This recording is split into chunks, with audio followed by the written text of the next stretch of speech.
Like it is great to see you. Can you just tell us what you've been doing, how your rehab process is going? It's going really smooth. I mean, it still feels really tedious right now. I feel like I'm ready to move faster than it has like it, scheduled out. But I mean, it's going really well, really smooth. What have you been able to do so far? Well, today was my first day at throwing at 75 feet, and it went really well.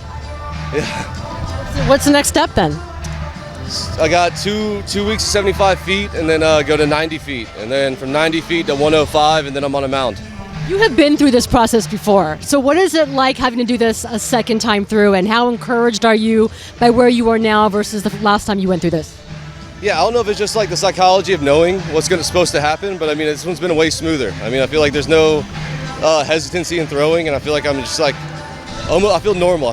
Been feeling normal for about a month now, so I mean, that's a weird feeling for me, because I remember my first Tommy John, I didn't feel normal until probably a year and a half down the road when I really felt like me again. And I already feel like me again, and I feel like I'm having to have the reins pulled in a little bit now. How many different guys have you, how many different pitchers have you consulted that have gone through two Tommy Johns? Because we know that there's a great success rate the first time through. What do you do differently the second time?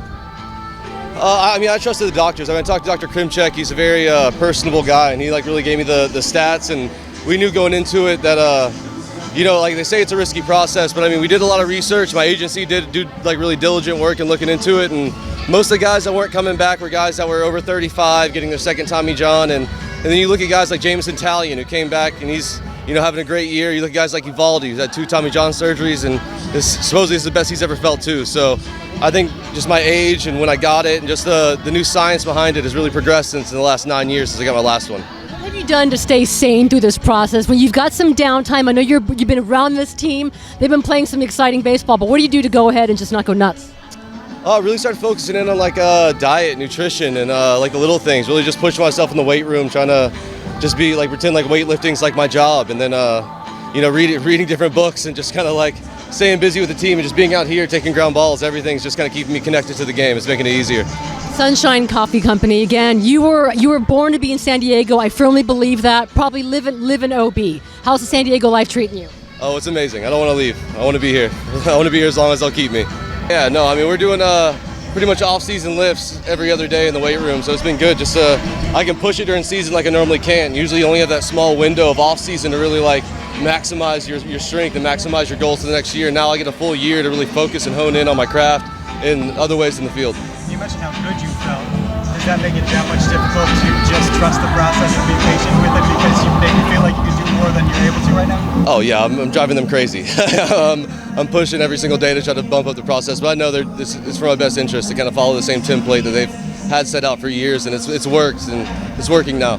Oh no, that's definitely, I mean, it's every single day. I mean, we're either picking each other's brains or giving each other a hard time about what we're doing. So I mean, it's an everyday thing, and that's I mean, that just keeps me where I'm not just in my own little bubble, trying to worry about my own problems. I can look at scouting reports, I can watch the game, see what other guys are doing with their mechanics, and keep my sanity in that aspect. What has impressed you most just about this group of guys, whether it's guys in the rotation, the bullpen?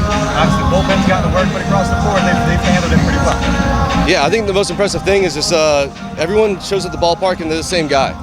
There's no one that gets too low, no one that's getting too high. Everyone's the same person every day, and this is the main goal to win. And when you have a clubhouse like that, special things are going to happen. My last question: when you're dressed to the nines today, where do you when this is done, where do you go in this outfit? Oh, this is more like superstition. I got to keep my tie-dye and my sunshine stuff going. So, yeah. Thank you. Yeah, Wilson hooked it up, and they made my own little tie-dye snake skin.